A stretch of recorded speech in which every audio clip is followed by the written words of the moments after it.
Hello and welcome to Disability in Fiction. This is our workshop that we run every Saturday, 8 a.m. PST. I'll go through that in a second because that's in my PowerPoint that I'm about to show you. So this is a workshop that we run on WordCamp and ScriptCamp, and essentially we want to have more disabled characters in the media. And so we run workshops to help all writers, whether you have a disability or not, to help you to create better characters that are more accurate, more lifelike, more real and genuine. People of any age, gender, religion, race, or socioeconomic background can be disabled.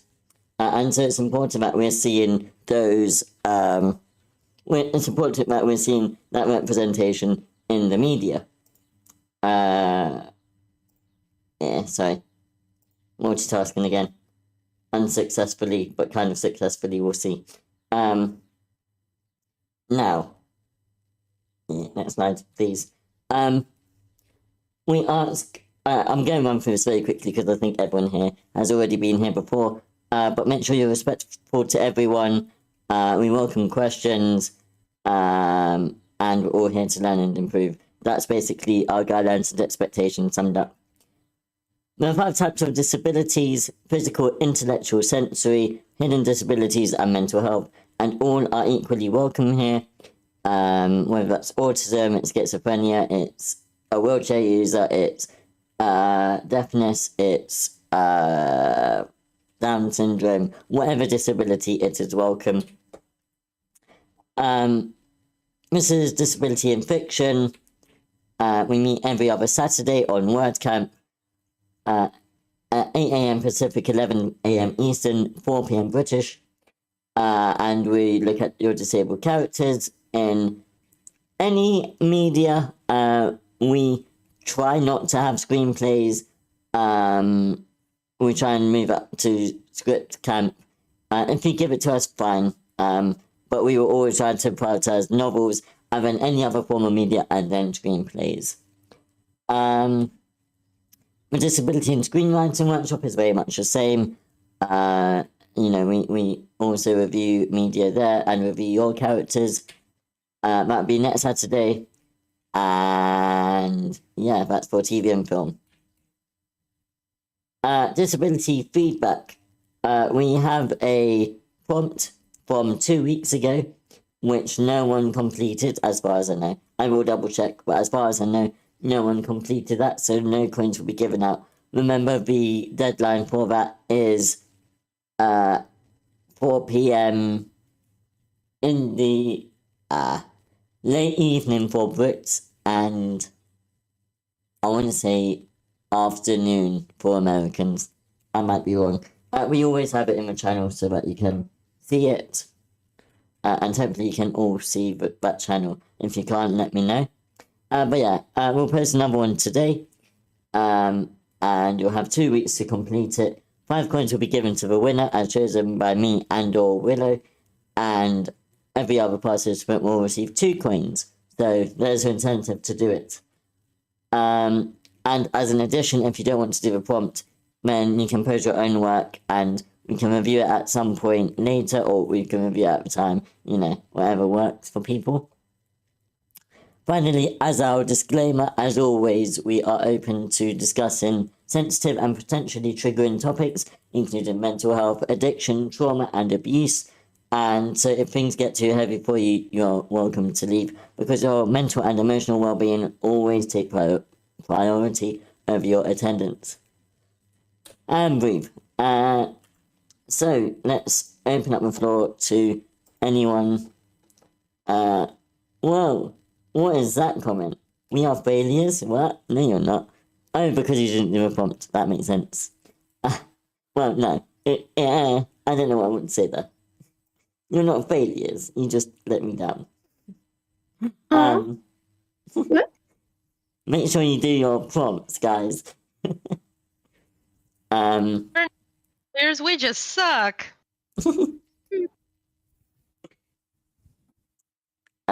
Yeah, if anyone has any comments, any feedback that they would like. Now is your time to shine. I'm shining. I want feedback. Sure, go ahead. Okay, so let me show you guys my little log lines. I have a thing, and one of the main characters is a wheelchair user, and it's gonna be fucking cool because once I show you this log line, I will tell you what she can do with that wheelchair, because it's cool. Yeah. I will post this in the chat. Let me get that up. Well, I don't know if it's cool yet, but I need to word this better. But this is the logline so far, the pilot and the series logline. I mean, the series and the pilot logline. Don't mix it up. Oh. Do I read it out loud? If you would like to read it out loud, sure. Sure. Series logline. When aliens return to Earth to finish what they've started, a naive heroine and her teammates must suit up to defend their world and uncover an old conspiracy before their planet is taken over. Pilot logline. After being chased away from her home by an alien spy, a scatterbrained orphan is put under the protection of a secret organization on the condition that she joins their team of heroes. So Cool. that's happening. Yeah.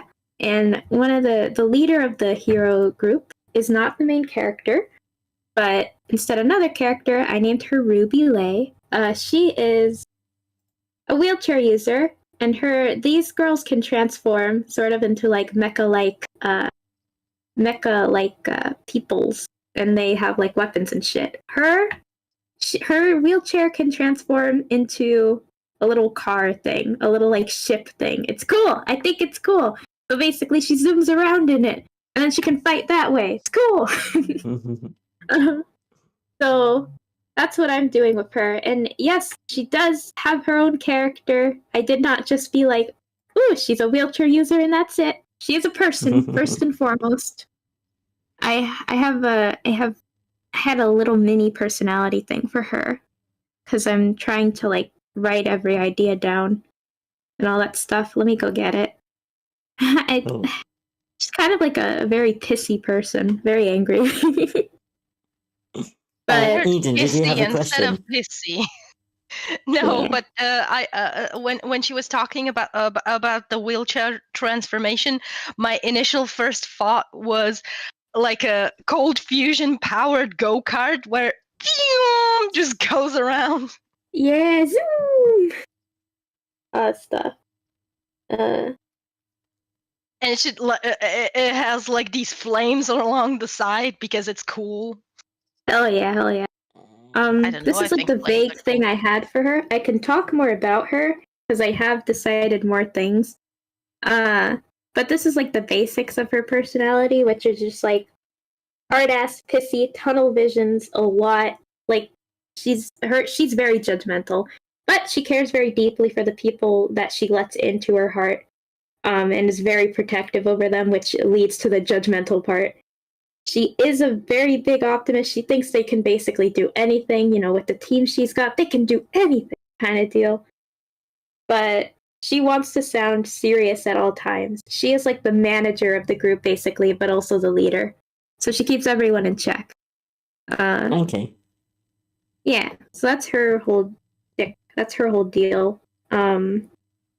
So she's like basically the secondary main character. I want her to be a sort of foil for our little ditzy main character, who is. I'll show you her thing too. Aiden gave me great ideas for this because I was confused. Like, so why are the aliens doing alien things? And Eden helped me with that because I was very confused, and I was like, so I had this whole idea, but I don't actually know how it works. Yes, I can bullshit my way out of any situation. Feel free to spitball ideas with me. Thank you. This is a liar. Ditzy believes her head to be empty and definitely acts like it, distant from others and in her own little world, worried about how she looks to people whenever she snaps out of it. So she's a bit self-conscious, but she's got like a big imagination, she's adaptable, and she comes up with unorthodox ideas. So she's adaptable with the times. Like an alien invasion? Sure, why not? That's my life now, whatever. And she just goes with the flow, essentially, and she comes up with random ideas, which, like, She's too off the cuff. Ruby don't like that. Ruby don't like that shit. So yeah, those are those two. They're foils to each other, but I think they will end up becoming the best of friends and supporting each other. It'll be great. Opposites attract after all. Yeah. Yeah. Opposites attract. That's how it works. But yeah, I had this idea, and now I want feedback. Thank you. Cool. Opposites attract. I was just thinking that reminded me of me and Willow. in that I talk very quickly, whereas Willow takes her time to really focus on what she's saying. And you know, and just I don't know why I was reminded of that. But anyway. So your main character is Liar, is that how you say her name? Yeah, Liar. Cool. And Ruby is a disabled character. I want Liar to... herself has ADHD, I guess. So yeah. Cool. Okay, cool. So, but it's... Alright, so we'll look at both of them. I'm going to... it's my own workshop, so I'm allowed to do this. I'm going to leave disability to one side for just a second. And I want to ask... What is it about... what is Liar going to struggle with? Because she's a protagonist, and presumably she's going to have a lot of problems to deal with. What are you thinking with that? Okay, so she's someone with like no motivation, no faith in herself or others. She's just sort of like living this life very, very passively, and she doesn't really she's not feeling very good. So I want her to sort of struggle with like letting people in and trusting them and like sort of like working together with them. So she has trouble doing that because she just doesn't think she's a good fit for anything. So it's a very internal struggle, I guess, but like it'll be external once you put her inside of a team and she has to actually work together with them. And like that kind of like it kind of like fucks her up a little bit. She's a bit of a scatterbrain. She's not good at working with others. And she doesn't really bother trying because she doesn't think that it'll do her any good. So it's sort of like she's got to buck up. Ideal. So I'm trying to work out how I can help, I guess. Yeah, I'm just too perfect. I'm just too good. Actually, the scatterbrain does not really work with ADHD unless it's ADHD and autism combo. Because ADHD people like their routines, whereas autistic people are the more adaptable ones, the ones who will say, okay, alien invasion, this is my life now. Other way around, I think. I think isn't it the other way around? Yeah, it's the other way around. Or is ADHD it? Or is it? No, yeah, okay. My bad. All good. Yeah. Lucy's getting mixed up. You're scatterbrain. I'm kidding. No. Yes, I am. Hello, hi, have we met? So Liza's your ADHD character, but then we also wait. I don't know what I'm confused about. Yeah, okay, yeah, that does make sense. Cool. Pillow is tight. Do either of you have any suggestions for lasagna?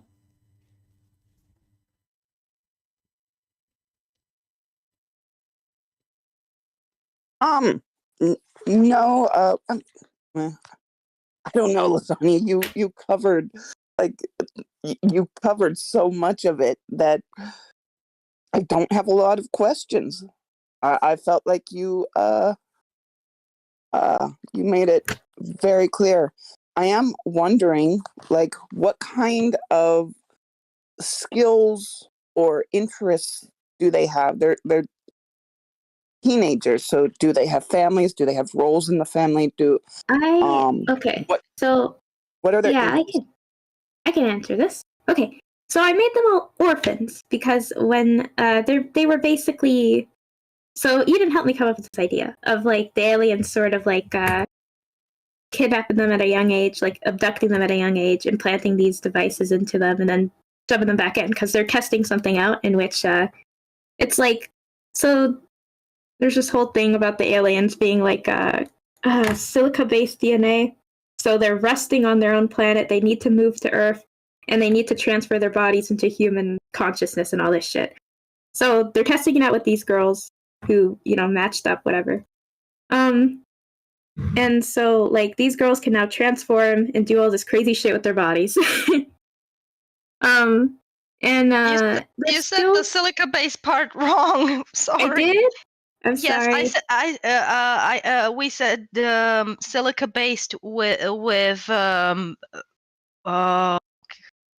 bonds. That's why the iron. Yeah, with iron bonds. Yeah. Sorry, I didn't realize I had to say the iron bonds part. Okay. You do, because iron is the part that rusts. Yes, they're rusting because of iron. Okay, so basically, they're orphans. They're being watched over by these aliens, and they have no fucking idea. Until this organization swoops them up and be like, "Yeah, you were like the main character is chased out of their home by their own caretaker, basically." And like. That's when the organization comes in. So they don't really have any family roles unless you count like one other character who had foster parents who were also aliens. It's like this whole thing. But their interests, I think they all have their necessary roles in the teams. Like Ruby is the leader. Liar is like the off the cuff idea maker. There's two other characters, Liz and Maya. Maya is like sort of like the strategizer, while Liz is the diplomat kind of deal. Their actual interest and hobbies, I don't know. I didn't think about that part. I didn't think that far. All right. I had like everything else except for that, so thank you.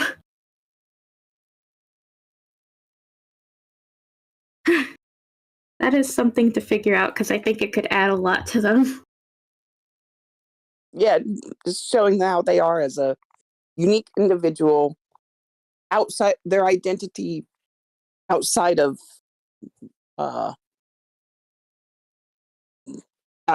their main group, kind of thing. Showing that they are people and they do have lives. Yeah, I think I thought about Maya's thing. So Maya is like a sports girl. She's like very paranoid of everything, but she does like outside activities like sport. So she be vibing. She be vibing though. Now, weird combination of traits. Yeah. That could work if you write it well. Yeah, and I'm a great writer. Yes, you are. Yes, I am. I would have to agree. I've seen some of your work, and yep, you are a great writer. Thank you, Willow. I didn't mean it like. I know you didn't, but I did. Oh, I love you. Yeah. Yeah. I think it can work. Fast reaction times to everything. On edge, just doing her thing. But yeah, the other ones, I did not think about their hobbies, so I guess that is something to think about now. Oops.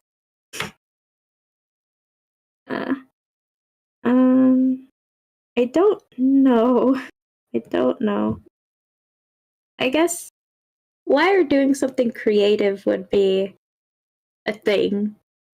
But like she's maybe like her whole I think like some of the themes of the story is like self-discovery. I think she doesn't think she's worthy of an interest right now. But there's got to be something she at least does absent-mindedly, right? Anyway. Hello, Paul. Welcome. I'm revealing my idea, and listen, planning did work. I admit it. Like I was like complaining about planning the whole time. but now I'm actually able to talk about my ideas without fucking dying. That's crazy. I would have Wow, never that's been able to tell you crazy. such things. Who would have thunk it? Fuck you. Would have thought that the book was written for a reason. I don't know. Whatever. Anyway, Heeding I advice actually works? What a revelation. had no idea. But yeah. So that thing's happening. I have to think of hobbies now. Awful. More things to think about. It's not necessarily hobbies specifically. Mhm. That's not quite what I'm getting at. Hobbies I find are kind of easier because certain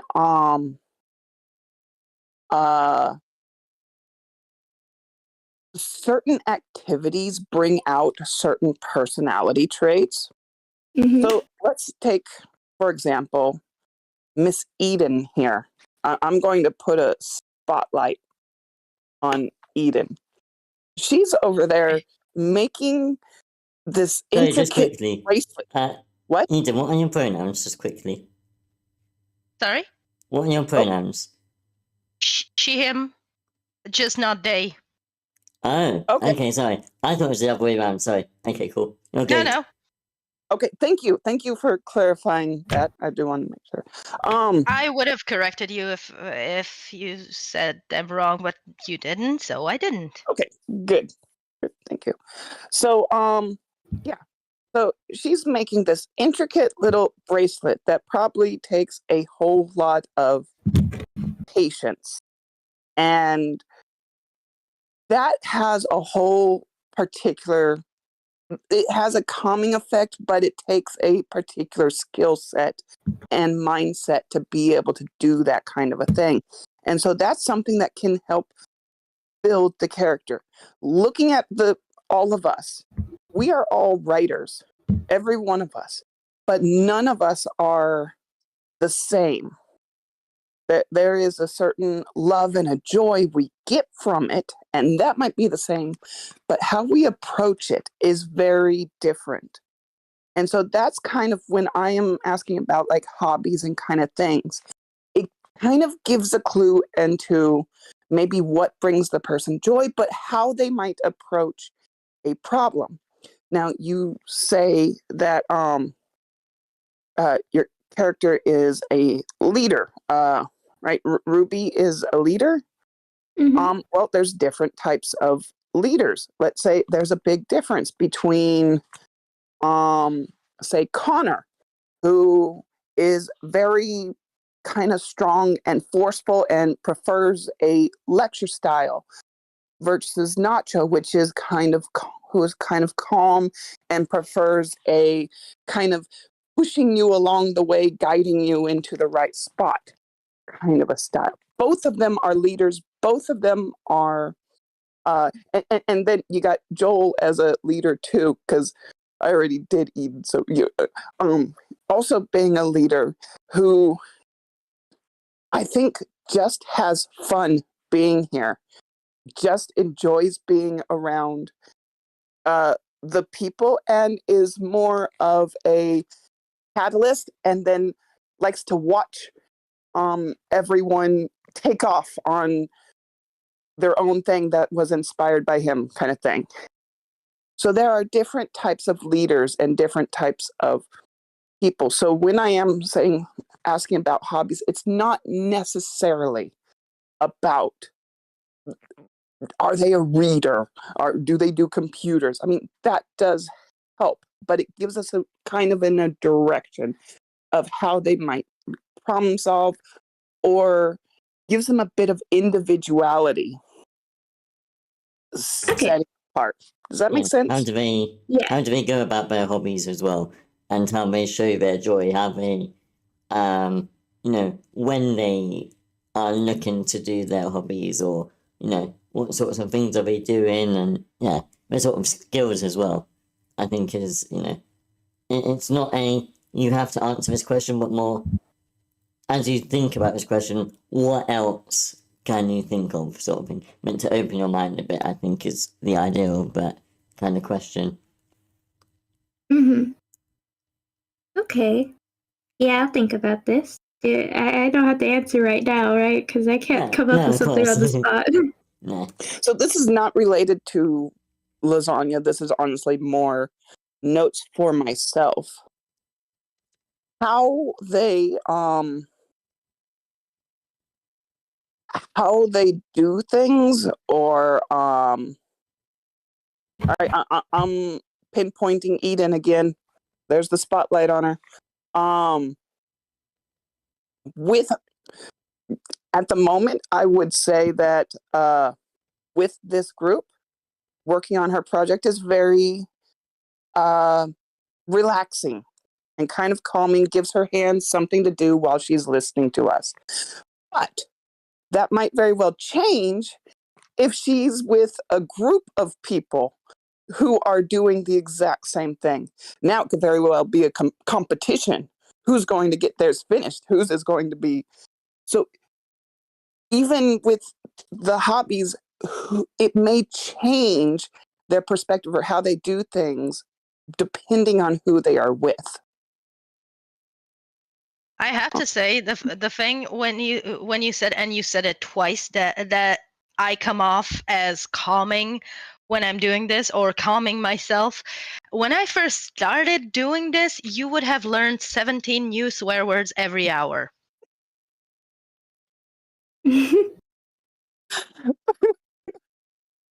I believe you. Oh yes. And Like that the is amount of times I wanted to take this whole little loom and throw it so far out the window it would hit the goddamn moon. You have no idea. But also, I find it calming when I do that. I, for some reason, secret to me, like to just let out the steam in this form so I don't have to yell at people for nothing. That's how I calm myself down, by just right now it is actually video games that do it for me. I turn on a video game that frustrates me because the AI cheats, and I just swear at it, and that's how I calm myself down. It's weird, but people do that. I mean, I can understand that because people go to boxing, they're aggressive and, Right? so it's the same sort of thing, just not as physical. Mm-hmm. This is tea, by the way. Cool. Wait. Yeah. Thank you for that clarification, because yeah. Oh, feel you there. Yeah. Okay, I'm done embarrassing you, putting you under a spotlight. Okay. I can turn the spotlight off, right?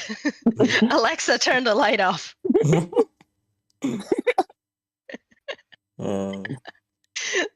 Sorry, I had to do that. You have no idea how how perfect your word choice was. My real name is Lexi, and I have been called Alexa many times. Mistakes. No, I actually have an Alexa that turned the light off when I told her to.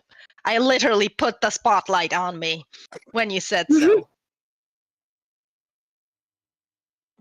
Oh, I love that. I love it. And now I lost my place. Oh no. No. No, it's fine. I can find it again, but I didn't. Oh, this is wrong. Start over. I'm good. I feel like I've lost completely where we are. I enjoyed the tangent. I just feel like I've lost where I got lost in the maze somewhere. So instead, I'm just gonna say, Lasagna, do you feel like you've been helped, or is there something else I you have need been guidance? helped. I will Good. think about this. Cool. Yeah. Other than that, I am very cool, and you had no notes. Yeah, I mean, last time did I enjoy joined it. Disability... Sorry. No, go on, Eden.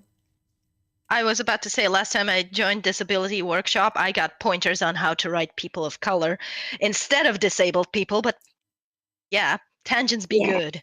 Yeah. Tangents are good. I'm exhausted, so I'm being silly right now. I fell down like Oh. 7 rabbit holes on Google thanks to that, so yeah.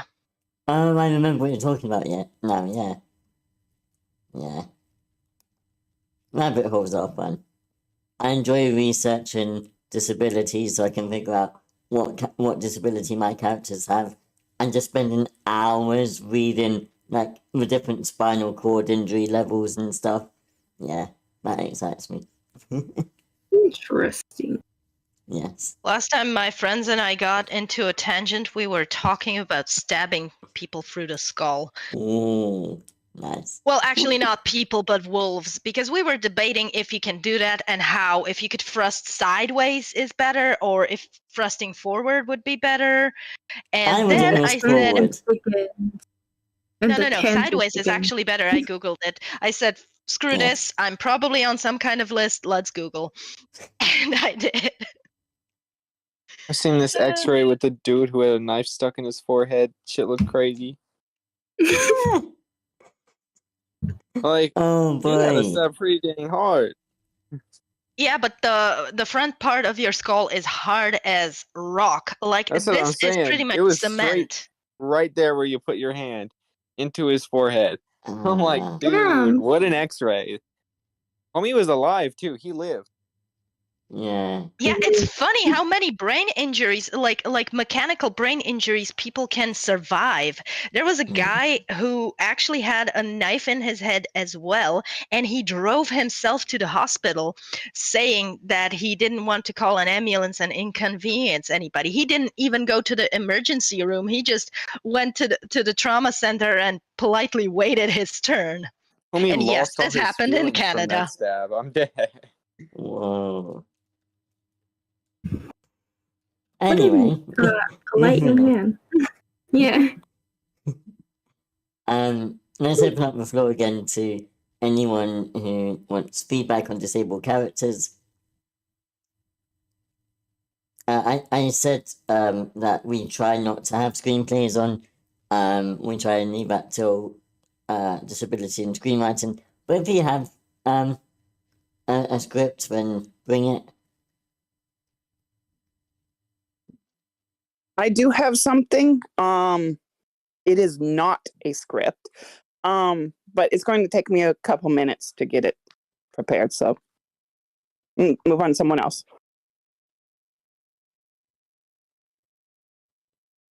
I'm sorry, I don't have anything else. No I have worries, nothing cool. more. And I keep thinking that I talk too much, so Yeah, I always like to rush a lot. I mean, I find myself in trouble because now I don't have anything else to talk about. So I'm trying to just be more chilled, slow down my talking. Yeah, I should have done that myself. No, you're good, you're good. Whoa, we got a Okay. scene. honest. Woo! We got a file. We got stuff to look at. We just got a So letter. it is 4 pages. All right. So this, I have a lot of backstory to say. Okay. Now Lasagna was there for I don't know if Paul was for the table reads in which she read the first episode of my Centaur series. So this is a scene from the second episode. Now kind of the weird thing is that the first episode was in screenwriting format. I started the second episode in screenwriting format. This scene is written in prose. That's just what flowed out of my brain, and I just, instead of trying to force the screenwriting, I just said screw it, and I'm just going to write it down. So that's what I did. I am not skilled in writing like this. I did my best, but one, I haven't done any editing. I finished it yesterday. And two, I am so accustomed to screenwriting, which it is a requirement that you write in present tense. But narratively, it is best to write in past tense. So, there's a whole lot of flip-flopping back and forth, and honestly, I don't even know how to write in past tense. So, it has issues. All right. Those are my disclaimers. Backstory of the scene itself. This is a meeting between Shalita and another character that I want you to figure it out. This is their second time meeting. They are Shalita lives on a farm with her the rest of her herd, and she she met two new centaurs earlier in the day, and there was these two strangers just moved there from the city, and there was a misunderstanding going on, and so now Shalita feels bad. She feels guilty that she upset this absolute stranger, and she is going to them. So there are references to an event. You don't really need to know what happened specifically, but it was a misunderstanding on all parts.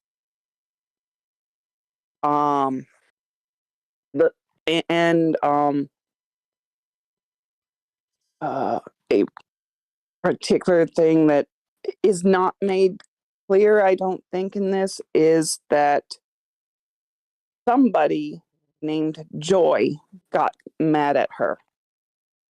Got mad at Shalita. He doesn't know who Joy is. She never met Joy, and yet the name Joy came up, and she does not understand why. So I will leave it to you. My hope is that, I will say what the scene is meant to do. The scene is not meant to clarify the earlier scene. Not meant to understand everything and everything be clear and light bulby at this point. There is a later scene where we will actually see, and it will kind of sink in as to what is going on. Or particularly who is Keiko, basically.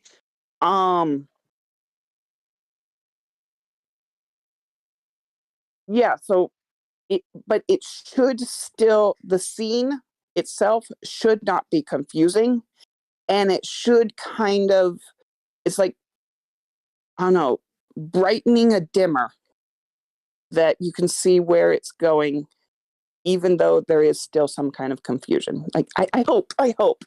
We'll see. Anyway, all right, take it away, Joel, however you want to do this.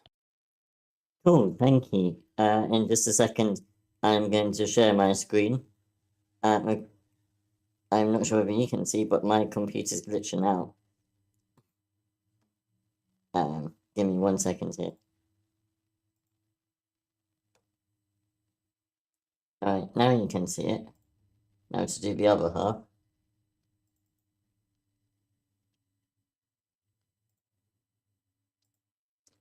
Figured it out. Cool. I will clarify one other thing. Since I don't write in this style, I basically wrote this style in screenwriting software because that's what I'm used to. No worries. Cool. Let's take a look at this then. Anyone want to read it? I'll read. Cool. Thank you very much. Take it away whenever you're ready, Lasagna. Okay. Delita arrived at the old Balkings Von Cleef property, only to be dismayed at how much they had changed it. Yes, it was their property to do with what they wanted, but still. All of the beautiful trees had been chopped, the flowers ripped out. 3 huge buildings, each bigger than her own barn, were under construction. Hello there, Nika called, looking even more disheveled than before. How nice to see you again. Sorry, I'm not any good with names. Please come in. It's okay, I'm not gonna stay. I just wanted to apologize for earlier. Shalita shows the fruits she brought. Nika feigns a chuckle, as if she has no idea what the conversation is about. Is Keiko alright? I was worried I hurt her or something. Keiko? Nika racks her brain before remembering. Oh, Keiko! Right, of course, that Keiko. Don't know where my mind is these days. Her sales pitchy voice disappears as she becomes more natural and serious. It was just an accident, and it wasn't your fault. Shalita's guilt wasn't subsided. I know, it's just that she was really upset, and Joy had calmed down within a few minutes, so don't worry about that, Nika said. Look, I appreciate what you're trying to do, but I'm the wrong one to talk to. The Keiko ship is right over there in the tent. They're the best one to explain. None of this makes any sense. Them? Joy? Shalito turns back, but Nika just points. Go! So she does. Leaving her cart outside, she heads in. Inside are piles of papers and blueprints. The base of operation, it seems. But also the herd's temporary sleeping quarters. She finds Keiko sprawled out on the ground, dying from the heat. Excuse me? Keiko? Shalita said. Or is it Joy? I'm a bit confused about the name thing. Keiko grumbles with an exasperated sigh. My name is Randall. Shalita's head explodes. What the? I don't care if your name is Randall, Keiko, or Shalalala Matrion. I just came to... Keiko burst into laughter. Shalalala Matrion, that's a good one. I'll have to remember that. Whatever, that stuff outside is for you. I'm sorry about this morning. I've had enough. Wait! Keiko stands, tugging and straightening her barding. Why? I just want to explain. It's kind of nice when others use my name, my real name. Against her better judgment, Shalita stays. I'm listening. Keiko approaches, locking eyes, an empathetic smile spreading. My name is Randall. I'm one of the identities that live in this body. Not what Shalita expected to hear. It didn't make any sense, but it was still enough to pacify her frustration, though the confusion lingered. Keiko continues. We have dissociative identity disorder, DID. This body is basically like a host, a ship. We call the NCs Keiko, and all of us identities are crewmates on board. Sometimes we swap who captains the ship. Most of the time, it's me. That didn't clear up any of the confusion. Actually made it worse. But Keiko, no, Randall. His name is Randall. Seemed nice enough. Thank you, Randall. It's Randall, right? Thank you for explaining it to me. I'm going to be completely honest. I don't know anything about hosts, about boats, and I don't understand a thing you said. I just want to be neighbors. Randall laughs. Randall smiles. It's all we ask. And can I just double check something to make sure I understand? Your name is Randall, and you're a guy, and Joy is a captain too? He shifts, tugging at his barding. Did her question make him uncomfortable, or is it his clothes? Right, you mentioned her before. He pulled out his journal, flipping through it. She's one of my crewmates, or more specifically, she is our security officer. She's really good at her job, but she can get a bit... He reads Joy's entry and slams the book shut. Intense. It's one way of putting it, snarked Shalita. Randall tugs again at his clothes. To be frank, I don't remember a thing about this morning. I remember you and the fruit stand, but I don't know what Joy said or did. Whatever it was, I'm really sorry. We're all sorry. This hit Shalita's funny bone. Her last bit of confusion drained away. None of it mattered. She liked him. Them? Yeah, them seemed the most appropriate. She liked them. I didn't come here for you to apologize to me. Come outside and I'll show you. She stepped outside and Randall followed. They tugged at their barding on their way out. It was definitely the clothes causing their discomfort, not the situation. Shalita delighted as she showed off her cart of gifts. I brought some mocellos for you to try, and also a parting knife. Kind of figured you wouldn't have one since you just moved. I can show you how to. Randall is still messing with their clothes. Is your barding alright? It looks uncomfortable, Shalita said. Nah, it's fine, Randall said. It's my favorite one, and I used to wear it when I visited the wharf. But you're not in the wharf. You're not at the wharf anymore. Wait, I got an idea. We have a tailor in our herd. She could make you a new barding. How about it?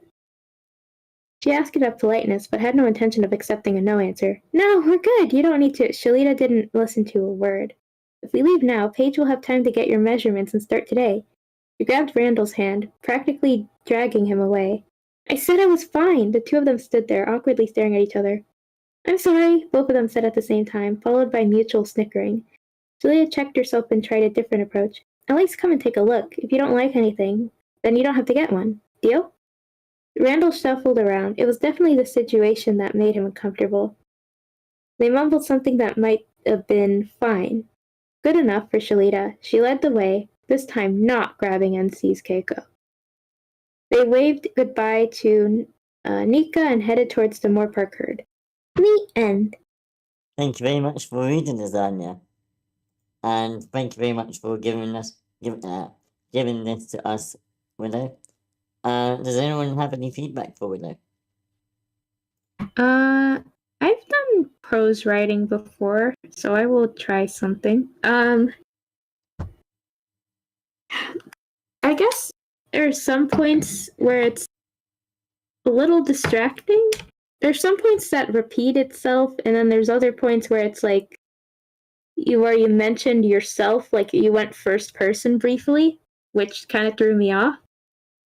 For the story itself, I think that I know things about systems. I just don't understand the whole, like, yeah, we have this explanation down pat. Like, I assume they wrote everything down, which is what the book was for. So they wrote everything down, and then they had, like, this, here's an analogy for people who don't know what we're talking about. But it kind of seemed like, I guess it's just not a natural way of getting to really know them. It's just like, we have to do this explanation every time kind of deal. I'm not really sure how to take it, I guess. Doesn't,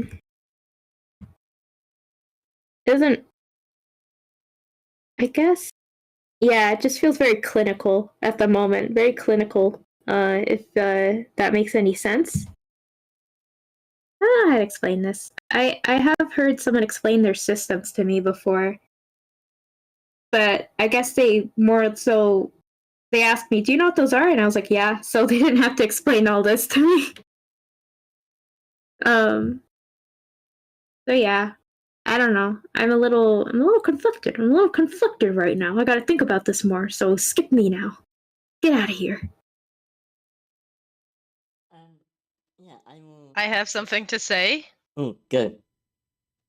I have to praise you for the bodily discomfort conveying. Like, I felt that so deeply in my heart. I just recently discovered some stuff about myself, and like that like shuffling in the body language, just conveying like I am not in the correct body. My brain is screaming internally. That is so relatable. I don't know if you've been in that situation, but if not, you have conveyed it like mwah, chef's kiss. Cool. That was really sweet. Yeah. Yeah, I interpreted that differently. I didn't interpret it as body discomfort, but I thought it was like the clothing and more, it was the line that said, hang on, let me get it. Not there.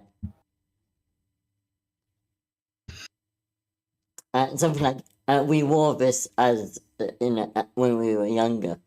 And I liked that because at that point in time, I thought it was like one of the identities had come out and was trying to wear the clothes that they used to wear, but the body has outgrown it. That's how I interpreted it. I'm not sure if that's how you wanted me to interpret it, though.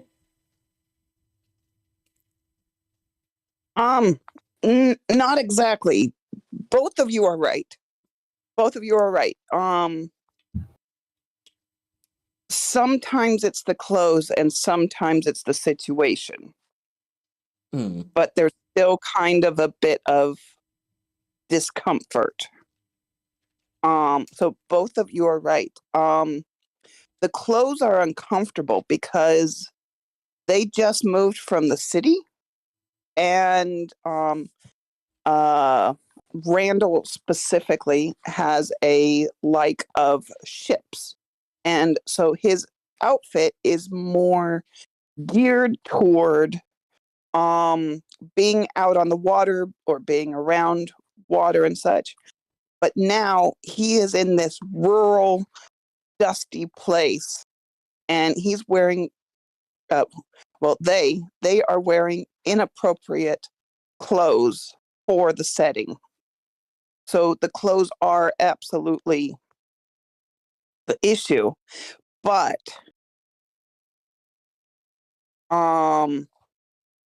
they're also realizing that Joy did something.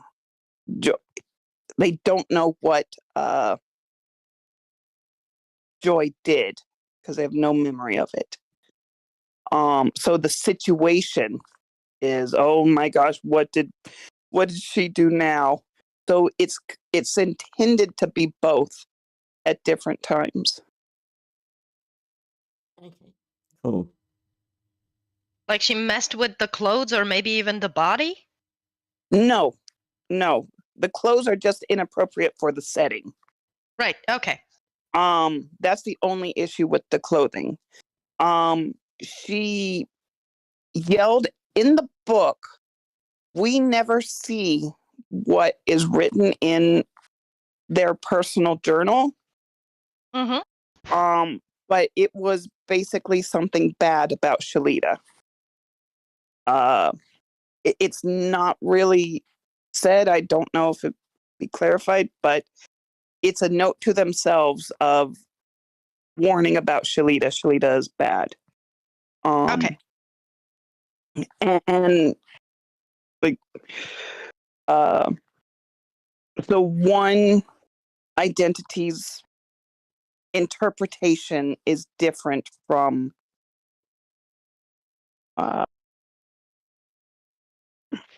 it is. I don't know. I don't know if it's clear. It's not really intended to be clear.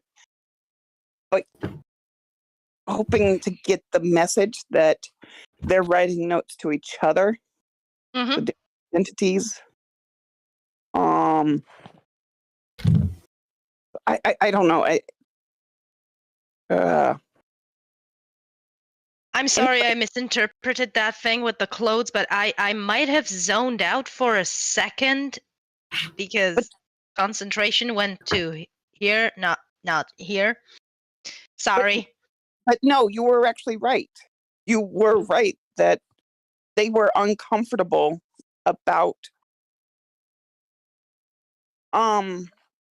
basically Randall is telling a virtual stranger about their disability. So yes, they would be uncomfortable.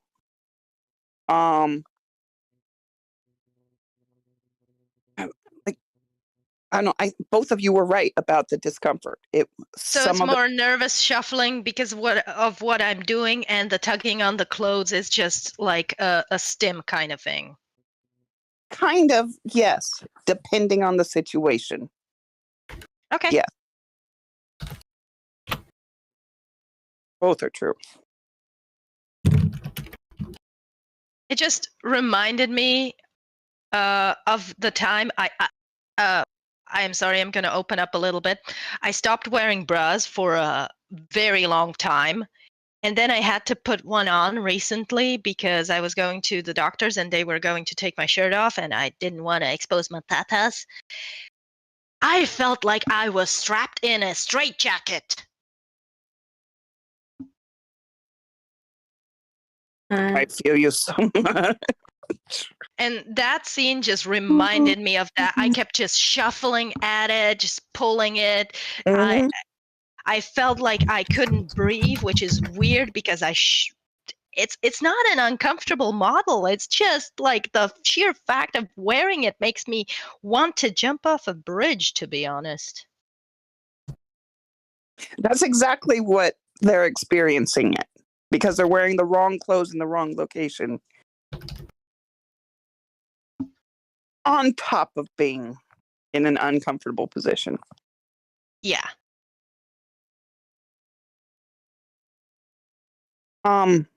Since I'm addressing you guys, I wanted to address lasagna too. And yeah, it is very clinical. It's kind of meant to be, and I don't know how to fix it. Anyway, you're dead on right. That. Okay.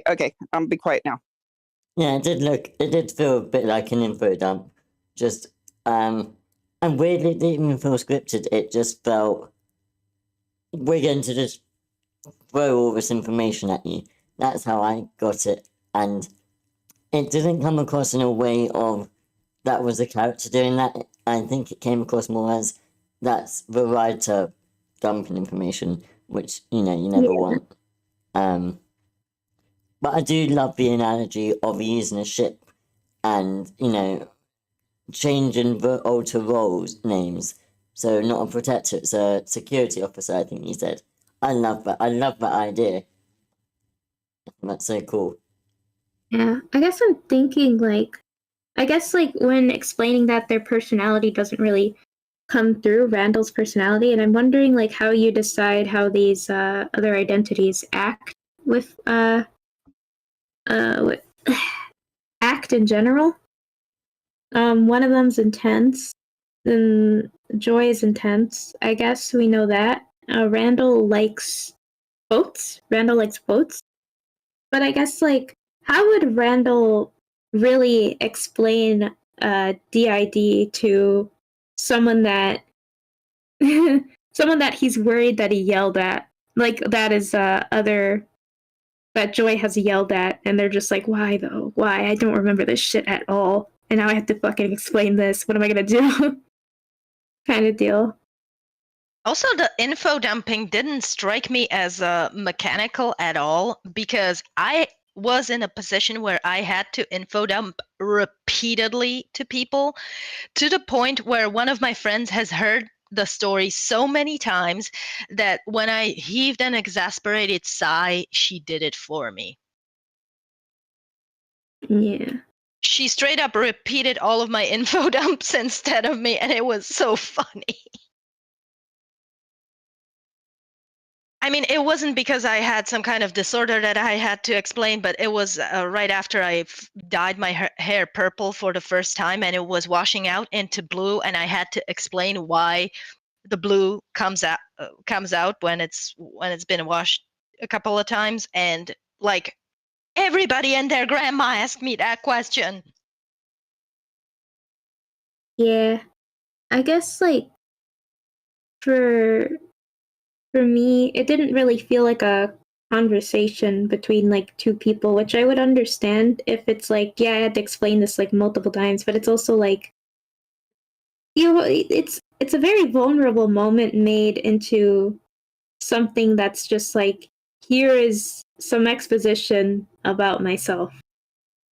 It's a very vulnerable moment because of what Joy did to Shalita, this entire misunderstanding, and now you're a stranger who has witnessed it, but one of the parties, and you're just God, what do I fucking do? I have to explain this whole thing with them, and as a result with me. And I don't really sense their confusion here. And instead, I sense their discomfort because you make them shuffle a couple of times, but I don't sense it within their dialogue, I guess. Okay, good points. Really, really good points. Yeah. I do like what you're doing though, and I like that you're shedding a light on this sort of thing. And I think you'll do a good job. But yeah, those are my notes. Sorry. I don't mean to bust in here and demand information instead of figuring it out from context clues, but I can't. What was the topic?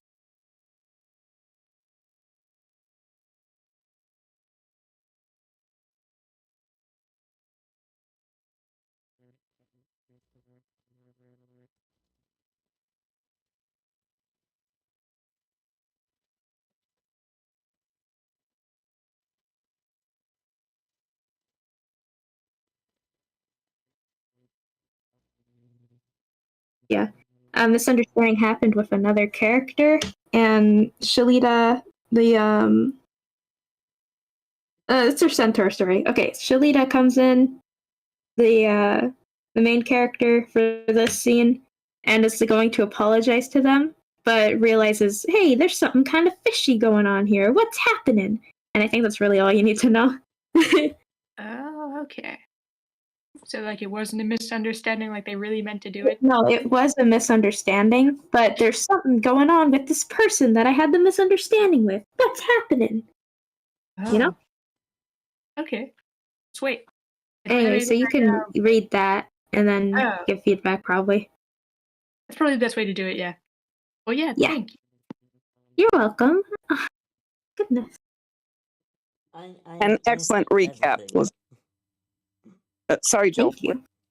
No, I was just saying I missed everything because my computer crashed. I was just explaining to Gray what happened, so Gray may read and give feedback. Oh, I see. Okay, got it. Cool. Still, kind of confused. I don't know. It feels like information overload. It's just like I don't know, too prosy for me personally. I don't know. I'm used to reading stuff that's Paul can't read. Didn't you know? I can read. It's just too wordy. I can't. He can read. He chooses not to. I choose to read some things. I say it's too wordy, and Lasagna's going to get on me about that. Because I am. I'm about to. Okay, but one is informational text. I expect that kind of stuff to be wordy. It felt like I don't know, if the point was to put you in the space of the character and overwhelm you, then that was accomplished. But again, I was overwhelmed, and I don't know Bless that you. I mean that Sorry. in like a positive sense. I just, Jesus, I didn't like, mute. didn't really understand what was happening. Yeah. You're good. Yeah, I was just kind of confused, and the conversation didn't feel like it was really building to me, like towards, like I don't know. I'm bad at giving feedback, on stuff. It's just the whole thing was kind of confusing to me. I am sorry for the trumpet solo, everybody. I am incapable of blowing my nose quietly, and I swear to God I tried to mute, but I forgot. It's I didn't even hear okay. I nothing. forget. No, I heard it. I got scared, but also I forgive you. But yeah.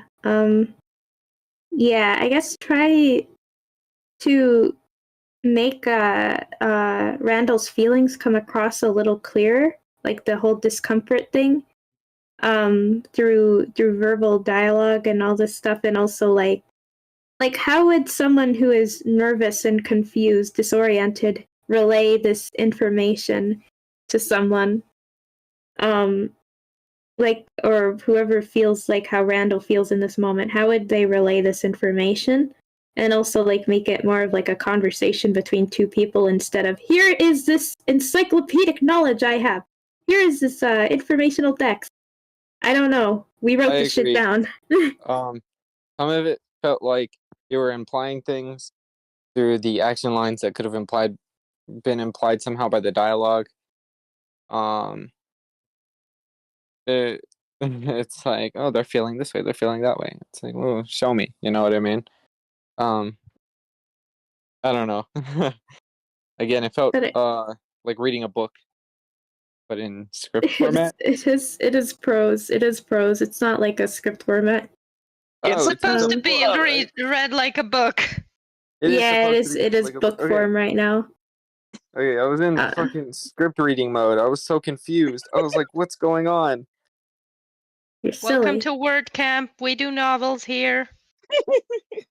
Thanks for the heads up. Yeah, I'll remember that next time. You know, maybe I won't leave my brain at the door next time I walk into my room. Hold up. Let me go pick it back up. But yeah, I don't know. I think more things can be conveyed within the dialogue, but I do like the entire concept here, and you have told me about this before, and I like it. So, that's yeah. Thank you. I will give it a reread with the context of it being a book in mind, okay? And then I will get back to you. Everyone needs to reread. Let's sit here for 30 minutes. I know. I think You're it'll take 30 minutes for me to read 5 Yeah, pages? definitely. Yeah, it will. It's only 5, it's 4. The first page is the title. You did leave your brain at the door, you said. Yeah. I've yet to pick it up yet. You know, I lost all motor function after leaving it there, so. No brains Oh, allowed here, boy. only vibe. Also, I just skimmed through it, and I see what everybody means about the info dumping part. I can't speak for people with DID, but I think the ship metaphor is pretty cool. Maybe you could just the whole thing is somebody's consciousness is fragmented, right? Is that the Yep. okay? And so maybe you could just have them keep saying, "Oh, I'm sorry that Keiko or Joy or whoever, like they were at the helm at that point, but now it's Randall," or like something like that. That might be too vague, but I'll have to think on that to give a better suggestion. Yeah, Yeah, a I clumsy think you could. explanation would be pretty fun to have. Like, just like I'm Randall right now, and it's just I'm Randall, and it's like, well, who's Randall? Who is Randall? Where's Joy? It's just like I mean, Joy was here, but now I'm Randall. All this stuff. And don't people Was Joy yesterday, but today I'm Randall. don't people generally have parts that come out to handle different situations? Maybe you Generally, but not necessarily. Kind of, sort of. And whoa. Sorry, noisy neighbors. And it doesn't always work like that. And you don't always switch quickly. So you can be sort of in limbo for minutes, hours even. So it's not a perfect, for this location we have this altar sort of thing. Okay. Yeah, I'll have to think on that. This is sort of a complex thing to have to approach with. They're not centaurs. There's another name for them. Bardlings? No, they're centaurs, but they're wearing bardings. Those are like their clothes. What are bardings? There's a name for the entire species. I don't know. I don't know where I'm No, at. I can give you a. Wait, where is Fact sheet. fact sheet? But kind of clarify what he is tugging at and why. We can still hear you. Discord and again. Yeah, disclose. Yeah. Oh, okay, I see. It's familiar. So that's a barding. Okay. But yeah, I totally get wanting to really get into the minutia of the especially of mental disorders, because this is barely related, but like the one time I was in the psych ward, I was like basically the adult. I was 17, and I was in there with like a bunch of kids, and like they would just say the darndest things, don't you know?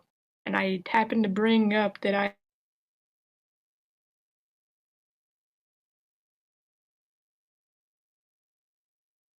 some of them were like, "Huh, what does that mean?" And one of them was like, "It means she's a robot." I'm like, "No."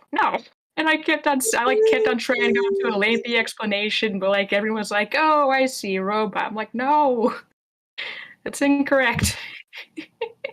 Not Oh. robot. Yeah, so I get really wanting to get across what something is and what it isn't. So, but yeah, this is an inherently hard thing to tackle. Yeah, it becomes more clear, and where Shalita starts to actually understand, that, where she starts to understand what exactly it means, when they go to the clothes shop, and, and that triggers another crewmate to come out, and so she can see a switch firsthand. Um, so it's not really intended to be clear. It's kind of intended to say, "Oh, this is where we're going. How is this going to be handled?" I don't know. Yeah. Like, how do you describe to somebody a concept that they do not understand and will not comprehend until a bit later? I wouldn't Usually you like. use analogies, which you did. Yeah. I wouldn't say make it clear, because I kind of want it to be more confusing, them misunderstanding each other. Again, but like in a way that's sort of like, okay, so you're Randall, and I'm Shalita, kind of deal. So one Just like make it more of like a conversation between the two of them instead of just one-sided. I'm giving you information overload. One thing while I was writing this, I realized how much it sounded like Randall was trans. Oh yeah, Yes. it does sound like For a that. second, I It did. does. I did have that impression too. And I wanted to steer away from that. Just because I don't want the misunderstanding. I mean, in the ID, gender dysphoria is, or very commonly is, a part of a condition.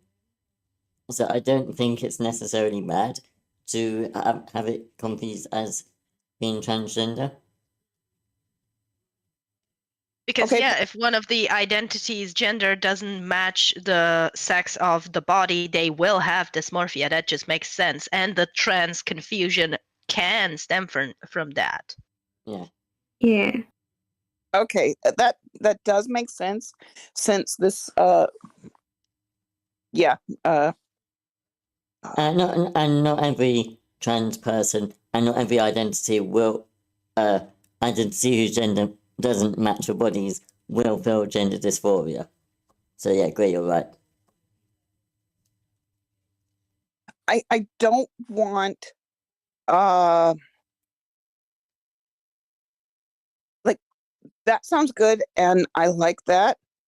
I would not want, say, a trans person to be reading this and say, "Oh, okay, well, this is a trans person. Okay, this person is trans, and oh, wait, nope, this is a totally different mental illness. Like, it's not mental illness. That's I'm trying the wrong I know what you wrong mean, word. yeah. It's And how a trans person reading it and saying to themselves, "Oh, somebody has a similar experience in life to me? That's wild. That's okay. Yeah. relatable." That is true. That is true. But I don't know. You don't want them to be like confused for each other, I guess, right? Like making them interchangeable when they're not interchangeable. Kind of deal. Yeah, But because I the do think, haters are going to accuse you of that either way, so Screw the get haters. ready. yeah. There you go. You're ready.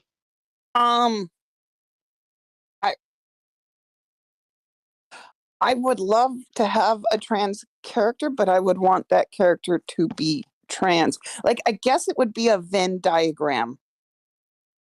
right? And of trans and DID, and in the center, the overlap would be a male identity who uh, uh, who Lives in a is female body. yes, lives in a female body. I'm So, sorry, I thought you were struggling. I just no, wanted I to. was. Sorry. You were right. Um, yes. So thank you for clarifying. If you I don't do this wanna all the have that- time. I'm so sorry. I have learned to do it because of my fiance takes 7 years to tell a story, and sometimes I just tell it instead. No, you're good. If it helps, it helps. But I am thinking, like, if you don't want to deal with that confusion, then Randall will have to be a female identity at that point. Probably. If you don't want to deal with the confusion of like this character being trans, I think Randall's cool. But if you Or are maybe worried about lampshade it, this- address it straight up in the text. Are you trans? No, I'm DID. What's that? Well, you know. And that is how you organically get into the Oh, yeah. conversation about how that works. I Yeah. love that. I absolutely love that. Okay, I'm writing that down. I love that so much.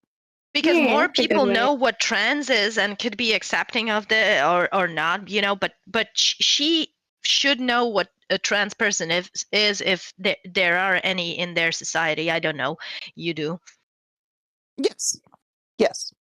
I'll And say you it. know, if you don't know something, you relate it to something you do know. So going to the Ooh. trans conclusion would be organic, and also, like I said, you would lampshade it so the audience wouldn't have to be be mad about that.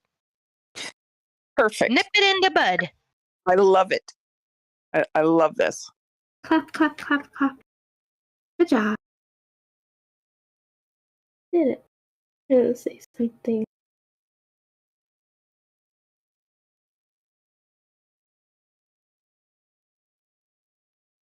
I mean, to be honest, going to what Gray said, I kind of like At the Helm. At the helm is I don't cute. know, I like it. It fits with the analogy.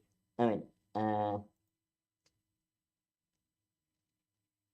yeah, maybe they can like because internally they describe it as a ship anyway. So say someone's not at the helm. I mean they're away. They're it's that sort of thing where they've said the wrong thing because they're used to just talking to people in the know. Maybe that might be a way of doing it. I used to know a person who was DID, and they called themselves the bus. And a common thing when they entered a chat would be to ask them who's driving. So yeah. Okay. Okay. Cool. I like that. Hey One guys, of the I started out over here. I've done so much today. Thank you. oh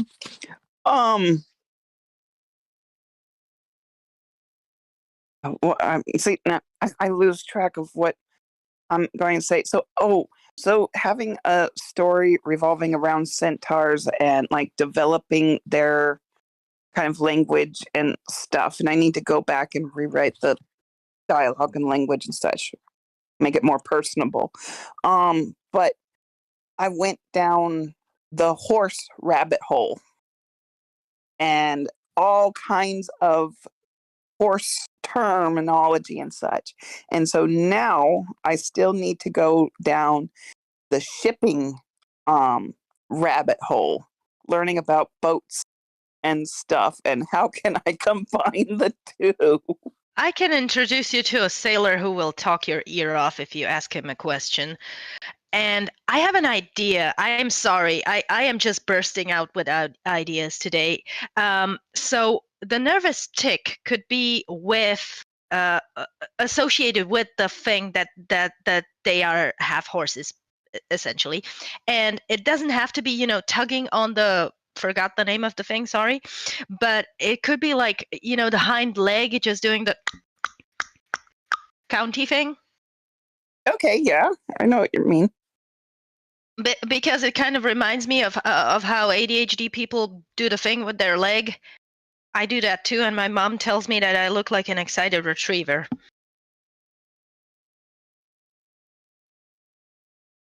All right. So, coming up with some killer ideas right now, Eden. Thank Re- you. What Gray says. Perhaps they could actively try to hide it till somebody snaps in frustration and finally explains it all, albeit in sort of a confusing way. Actually, wait, is that what already happened? That is kind of what happened, yes. I kind of don't want I don't want them to hide it necessarily. I want them to be open about it. Yes, Eden is good brained. I do want them to be open and accepting that they are out and proud. They like who they are. And you know what? This is the way that I live. I am happy living with my others. They cause me problems sometimes, but I do want them to be out and proud, basically, with DID. That's a good message. So I don't want them to hide it. But I also don't want it to feel so clinical. It's okay if it's a little bit clinical. I think one of the issues, and I was considering, is whether to even mention DID.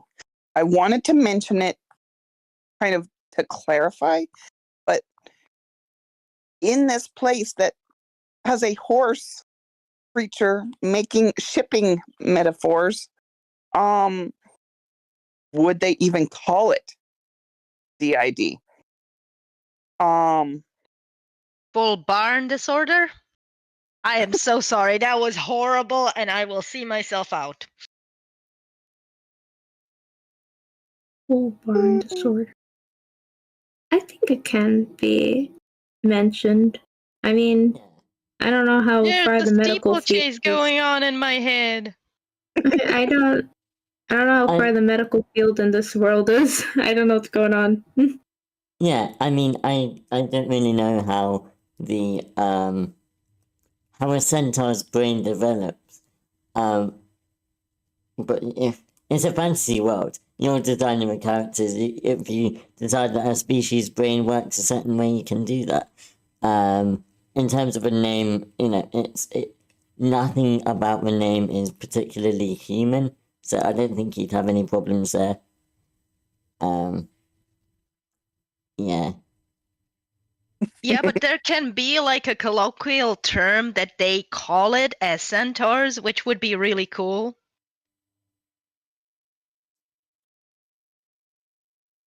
Yeah. Maybe not. I don't know. I think so. All No, right. What is this story about? I feel like I missed that part. Centaurs mostly. But like, I guess like, what is the I don't know, like if you had to, It's like, like what a a logline for it? ensemble cast slice of life thing on a farm. Yeah. But yeah, we follow different characters on occasion, and this one we're following Shalita, and then they meet Keiko, or Randall, or Joy, all of them. Yeah, so more specifically, it's kind of in flux. It started one way and it might be going another way, but it started with Delita runs a fruit market. That's where she met the Von Cleef family and Keiko, and this whole misunderstanding with Joy happened. And in Shalita's family, there is a newborn centaur, and the mother centaur can't make milk, and so Shalita is sent to go get milk for the baby, and accompanying her is the two of them go. Both the NCS Keiko and Shalita go together to get the milk. I might not go with that storyline. And then during the journey, some issues happen, and we learn more about Keiko and stuff. I am thinking that was the original story. I was thinking of going in a different direction. So I just watched Bridgerton and shockingly enjoyed it. I don't like love stories, not into love stories, but I really liked how one season focused on a particular pair. And so, or a particular couple or character, whatever. And so I was thinking about going that kind of route. And this matches with the Bridgerton books, in which each book features a different character. So this one could be Shalita's book. And in this case, she becomes friends with the NCS Keiko. And I don't really have a goal for Shalita. I need to work on that. I have her character kind of, but for the NCS Keiko, she becomes a doctor. And so she gets the help, and that is kind of what their goal is. I'm still ironing that out. We're still in the introductory phase of these two characters. The next scene is where things really Give become. me a second, please. Yeah. Oh, go ahead.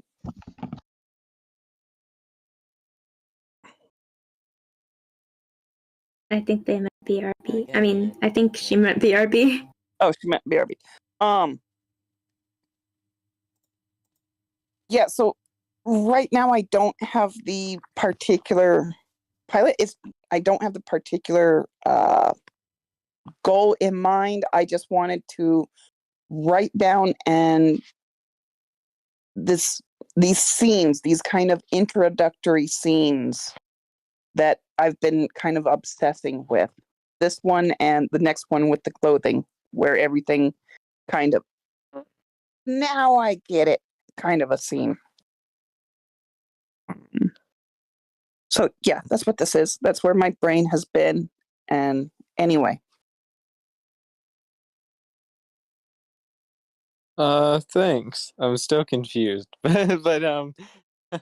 that's just my brain doesn't intake information well. So, um, I feel like I need time to process that. It doesn't make any sense, so therefore there's not much to process. Oh, cool. Okay. It's basically a garbage heap with a gazillion ideas that don't make any sense. That is how everything starts. That means you're on the right track. Yeah. No, I feel you, man. Yeah. It's most of storytelling is about, the organization of ideas. So you'll get there. The more ideas, the better, I guess. Having too many ideas is never a real problem. And if you do have that problem ever, it's a situation of just cutting back on what you don't need. But yeah, man. Keep doing what you're doing, and we'll figure it out. The one Doesn't shut up has a question. What kind of milk are they going to feed the baby? I am genuinely interested in this mainly because horses can't drink cow milk. In this case, sheep. I don't know if horses can drink sheep milk. But There's centaurs and there's sheep. I'm just confused by this whole road, I guess. how about sheep adjacent? Some. Let's just call them bar beasties for now. Okay, so they exist. Yes. But and I am really just overthinking everything at this point. The most versatile milk that you can feed absolutely any baby mammal is goat milk. Cats are born lactose intolerant. You cannot give them a cow milk because they will literally die if they're too small. And you can give them goat milk, no problem. That is interesting. And I think it would be interesting world building to make a point, make a case that it has to be a specific type of milk. I'm not saying it has to be goat milk. Maybe in that world, the bar beasties make the best milk.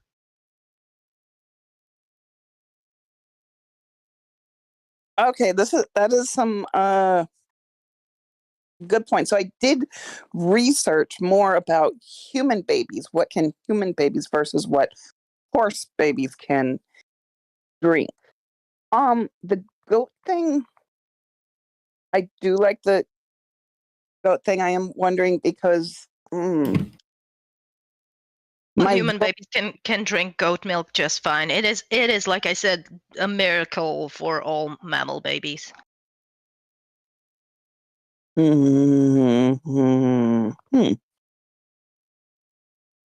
Okay, you got my wheels turning. Oh my gosh, you've made me do so much thinking. I don't want to do. That's my job. You're making me think. That's what she did to me earlier. It was terrible. I hated it. I know. Stop inspiring me. How dare I? Yes, how dare you? Earlier. You said that you couldn't do your prompt because you weren't inspired. You said you had to write prompts in the session. That's because I need people like Eden to be inspiring me and making me think. And all right, so the goat thing, I do wonder because I do want to have another species, particularly a fawn, which are half goat, half humanoid.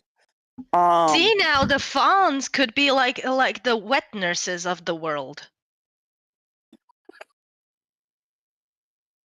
Like their thing is that their milk is just that good that they're sought out to be wet nurses for any kind of sentient baby.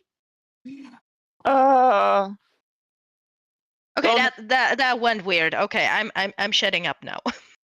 that went a bit off, and I am going to tell you off for this one. That would be an entire population of people having only one purpose, rather than just being a population. Not one purpose, but that would be like the dwarfs are the best miners, yes, as a species, but this particular dwarf likes to collect ceramic unicorns for all I know. It's like a thing, it's like a stereotype, but it's a good one because you can build off of it. Like they come up to someone who is from that race and ask them to be the wet nurse or something, like, I do needlepoint, do you want to buy some, you know? Eden, And also you're racist. Eden, I think you should host a world building group. I'll just say it right now. You'd be so helpful. Yes. Okay, I'm game. Oh. Will I need a PowerPoint, or is it okay if I just wash my hair and look pretty? You can wash your hair and look pretty. I mean, you don't so you don't have. be. Yeah, You don't Like, you don't need to do anything. Like, honestly, you could just turn off your camera. You could be vibing. You could be vibing Yeah, however you that's want. what I do most of the time. When my camera's on, I'm just podcast mode, just listening. But yeah, I've been waiting for a world building group to like do it. She was literally Stuck. talking about it the other day, so yeah, you I go was. do it, child. Grace trying to pull a PowerPoint, but I don't think you need it. Yeah. Again. Sorry. If that's it for Willow, we will move on to anyone you. else who would like any help with anything in life. Or maybe not in life, that might be too general. Maybe we should be Please more help me specific. reorganize my life. It'd be great if you helped me reevaluate my life. Yeah. I need to learn that before I can teach that. Sorry. I got it. Step 1, become cat. Step 2, profit. That's true. Boy.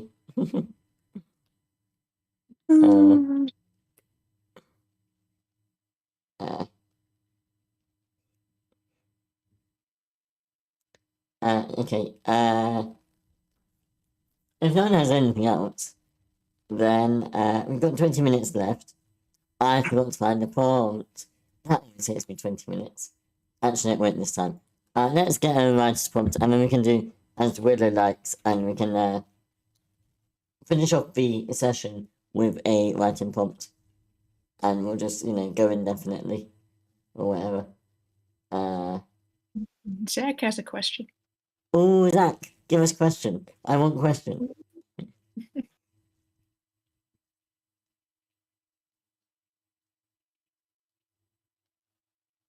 I will Okay, you can interrupt. type it. A quick reminder that fantasy workshop starts promptly at 10 or promptly at the hour. Yeah. So immediately, we will begin. Most, I think, of us will go into fantasy. I forgot about that. Thank you for reminding me. Forgot how to English then.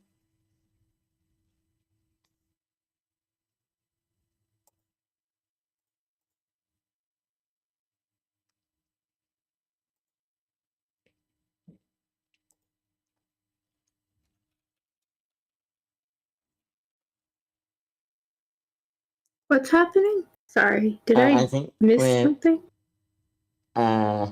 waiting for Zach to ask a question. And while he does that, I'm downloading a thing Okay. for our writing prompt. Hello, Asmani. Oh, they're not You're in the cute. group.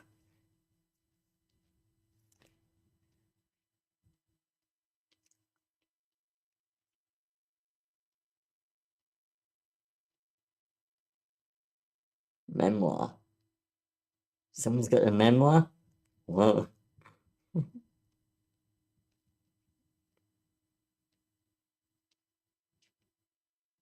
Okay, so, this is Zach's question.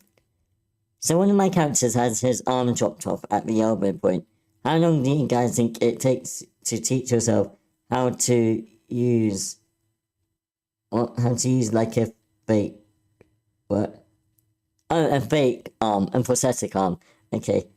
What steps would be involved in the learning process? Yeah, so I it will can't. take oh, I know, go on. Sorry. I thought you were stopping and thinking. Sorry. Go on, you go ahead.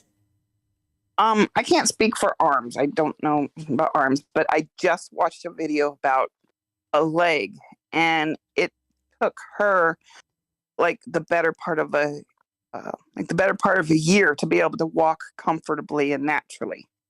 That was with the leg, not an arm. So pick what you want. I'm sorry, Joel. I didn't mean to Yeah, but interrupt. that adds on to what I was going to say, because I don't know how long it takes to use legs. I've never used mine. But I will say that arms obviously are more complex and sophisticated than legs. And so it will take a long time. also because they're so complex, it's very rare that you will have like a almost fully functioning arm. Like there are some really good ones. But, am I allowed to say brands? I won't, just in case. But there's a content creator who I follow who has this really cool prosthetic arm, or two of them actually. And she's able to like move joints like that. But she can't move her fingers individually. Why did you name the event Disability Workshop?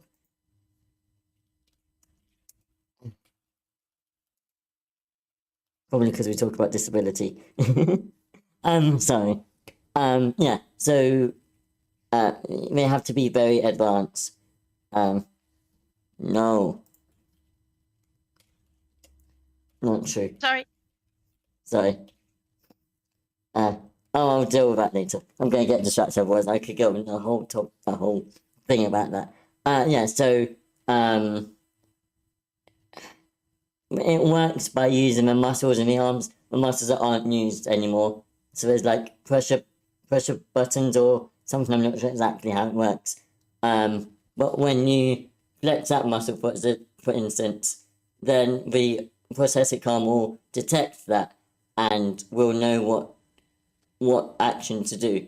But then it goes through different modes. So you might have mode 1 will be move thumb, mode 2 would be move other fingers, or whatever. Different presets and other things like that. I am very tempted to time out this person.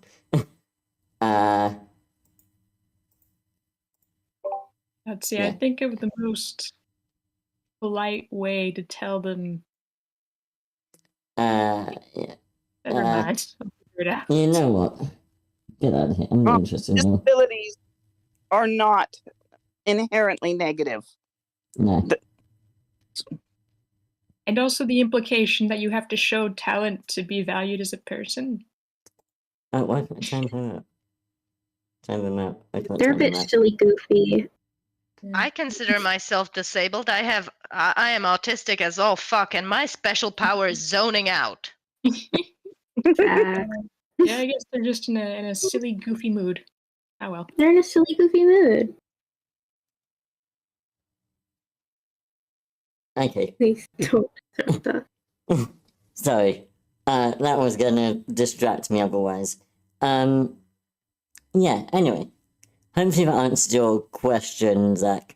I lost focus. If you need me to clarify anything, please ask.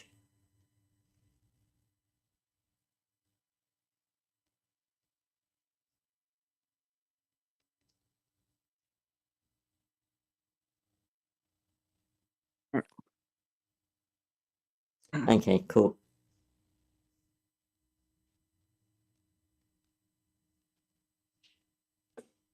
Everything's all intricate and shit. Research is important.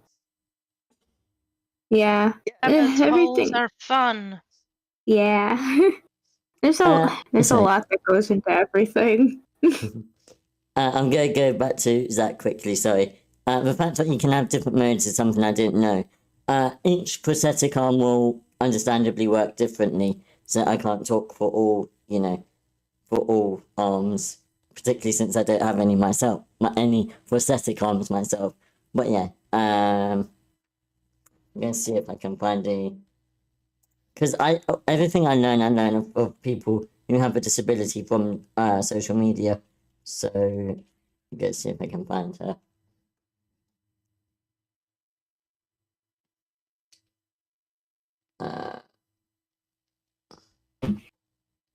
If you're on TikTok, I know that she's on TikTok. But I know that many people don't use it, so... Yeah.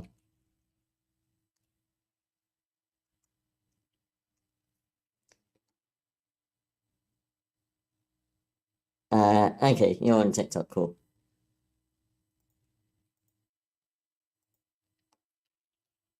Stop it. Computer. Stop. Oh my goodness me. Sorry. How dare you say that on camera? What? I was making a joke. You said sorry, and I was making a joke like acting like you swore or something. Sorry. I thought I had something.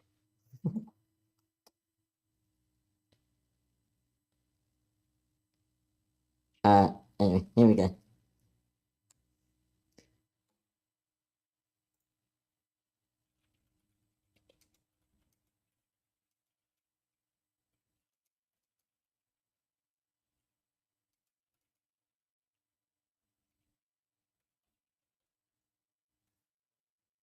Cool. Right, I think that's done. we've met. You're unmuted again, Eden. You're not now.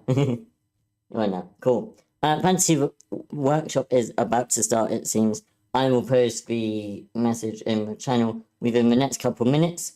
You have 2 weeks. You have until Friday, 11 p.m. British time. Working backwards. 6 p.m. EST. 3 p.m. PST. Oh, that was a little maths for my poor little brain. Yeah. So, yeah. I hope you all have a wonderful evening/afternoon, whatever time it is for you, wherever you are. And get the prompt done. We've also got one running on Script Camp for our screenwriter one. That is due same time this coming Friday.